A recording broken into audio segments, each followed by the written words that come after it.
നമസ്കാരം, സജി സിനിയുടെ മറ്റൊരു എപ്പിസോഡിലേക്ക് സ്വാഗതം. എന്താണ് ലോഗ് റെക്കോർഡിംഗ്? ഇത് വളരെ കൺഫ്യൂഷൻ ഉളവാക്കുന്ന ഒരു കോൺസെപ്റ്റാണ്. പലർക്കും ലോഗിൽ എങ്ങനെയാണ് എക്സ്പോസ് ചെയ്യേണ്ടതെന്നുള്ള വ്യക്തമായ ധാരണയില്ല.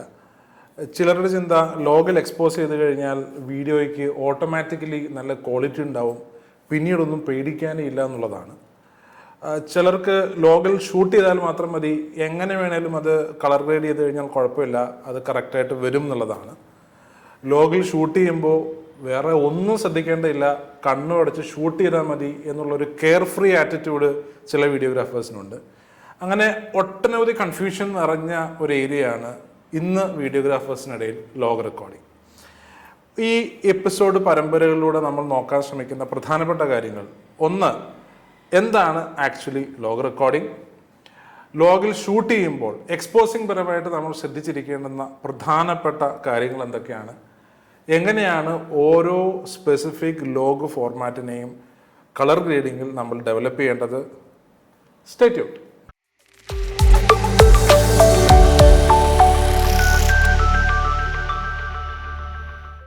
ലോഗ് റെക്കോർഡിങ്ങിൻ്റെ കാര്യത്തിൽ നമ്മൾ ഏറ്റവും ആദ്യം മനസ്സിലാക്കേണ്ട പോയിന്റ്, ലോഗ് എന്നുള്ളത് ഒരു ക്യാപ്ചറിങ് ഫോർമാറ്റാണ്, അതൊരു ഡെലിവറി ഫോർമാറ്റ് അല്ല എന്നുള്ളതാണ്.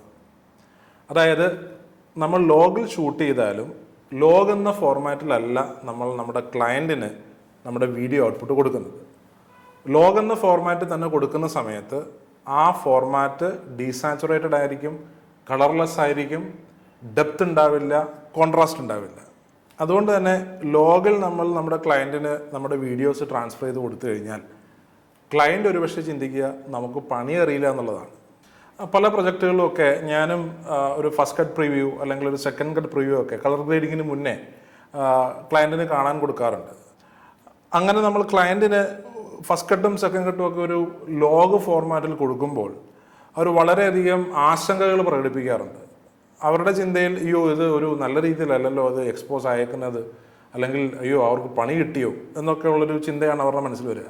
ക്ലയൻറ്റ് എപ്പോഴും അവരുടെ വീഡിയോകൾ കാണാൻ ആഗ്രഹിക്കുന്നത് നല്ല കളറിലും നല്ല ഡെപ്തിലും നല്ല പ്ലീസിങ് ആയിട്ടുള്ള കോൺട്രാസ്റ്റിലും ഓവറോൾ നല്ലൊരു ലുക്കും ഒരു ഗുഡ് ഫീലും കിട്ടുന്ന തരത്തിലുമാണ്. നമ്മൾ ജനറലി ടെക്നിക്കലി അതിനെ പറയുന്നത് ലീനിയർ ഫോർമാറ്റ് എന്നാണ്. ലോഗ് എന്ന് പറയുന്നത് ഒരു നോൺ ലീനിയർ ഫോർമാറ്റാണ്. സോ അതുകൊണ്ട് തന്നെ നമ്മൾ ലോഗിൽ ഷൂട്ട് ചെയ്താലും ലോഗിൽ ഷൂട്ട് ചെയ്യുന്ന കണ്ടന്റിനെ നമ്മൾ ലീനിയറിലേക്ക് മാറ്റിയാലാണ് നമുക്ക് ക്ലയൻറ്റിന് അതിനെ ഡെലിവർ ചെയ്യാൻ പറ്റുക, അല്ലെങ്കിൽ ക്ലയൻറ്റിന് ആസ്വാദകരമായ രീതിയിൽ നമുക്കതിനെ ഡെലിവർ ചെയ്യാൻ പറ്റുക. അപ്പോൾ ഇതൊരു ട്രാൻസ്ഫർ ഫംഗ്ഷനാണ്. നമ്മൾ ക്യാപ്ചർ ചെയ്യുന്നത് ലോഗിലാണ് അല്ലെങ്കിൽ നോൺ ലീനിയർ ഫോർമാറ്റിലാണ്, പക്ഷേ നമ്മൾ ക്ലയൻറ്റിന് ഡെലിവർ ചെയ്യുന്നത് ലീനിയർ ഫോർമാറ്റിലാണ്. അപ്പോൾ വളരെ വ്യക്തമായിട്ട് എന്താണ് നോൺ ലീനിയർ എന്നുള്ളത് നമ്മൾ മനസ്സിലാക്കണം, എന്താണ് ലീനിയർ എന്നുള്ളത് മനസ്സിലാക്കണം. Stay tuned.